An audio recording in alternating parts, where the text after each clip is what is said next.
ओम नमो जिनाणं ओम नमो जिनाणं ओंकारमय हो ओम हो तुम ओम के आकार हो सद्ज्ञानमय हो ज्ञान हो तुम ज्ञान के प्राकार हो सर्वज्ञ हो प्रभु सर्वदर्शी त्रय जगत के पार हो तीर्थेश हे महावीर जिनवर वंदना सतवार हो तीर्थेश हे महावीर जिनवर वंदना सतवार हो आचार्य आदि सिंधु गुरुवर अंकलिक महानतम आचार्य श्री महावीर कीर्ति ज्ञान गुण के खान सम सूरी तपस्वी त्याग मूर्ति तपो गुण के धाम है आचार्य सन्मति गुरु चरण में बार बार प्रणाम है आचार्य सन्मति गुरु चरण में जय बोलेंगे।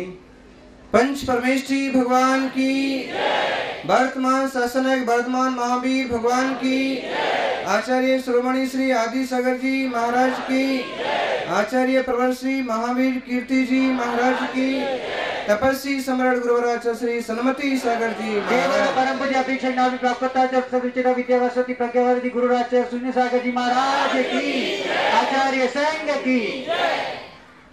आधेदम कादब्बम जय सक्कई परहेदम चकादब्बम आधेद परहिदादो आधेदम सुट्ठु कादब्बम। वर्तमान भगवान महावीर स्वामी कहते हैं, हे जीवो आत्मा का हित करना चाहिए। भगवती आराधना के आचार्य कहते हैं, प्राणियों आत्मा का हित कर लेना ही संसार में सबसे श्रेष्ठ हित है।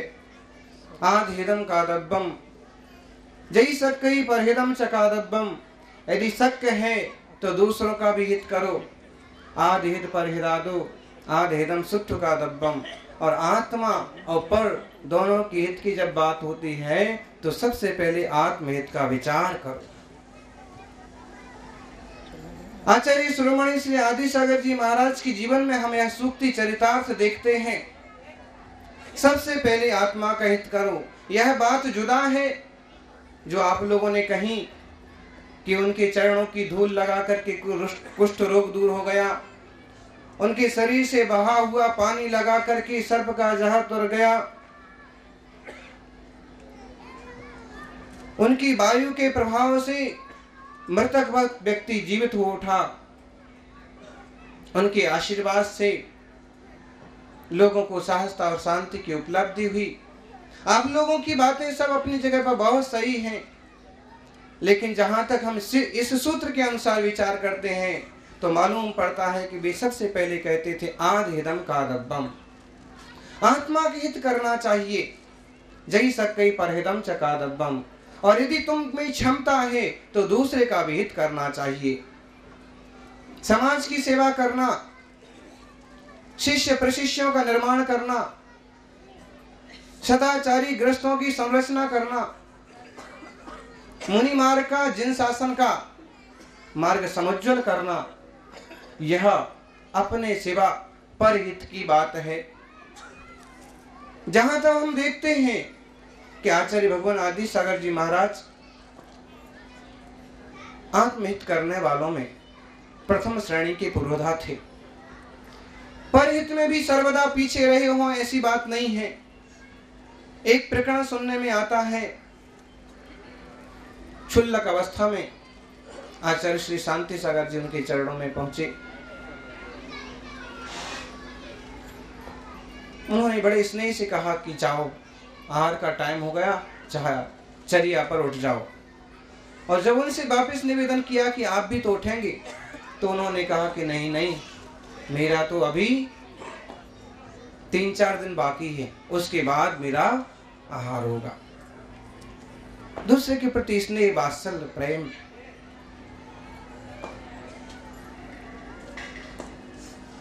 बाद में उन्होंने उनसे अलग दीक्षा भी प्राप्त की। ज्ञानियों पहुंचे हुए तपस्वी थे। जैसे कि महान तपस्वी, महान ज्ञानी अपने गीत गाते नहीं फिरते हैं। चाणक्य की एक नीति है, कहते हैं चाणक्य जैन मुनि बने थे, समाधि की थी, बड़ी सुंदर नीति है। उन्होंने कहा अपने गुण का बखान करने वाला सौदर इंद्र भी कीड़े पने को प्राप्त हो जाता है।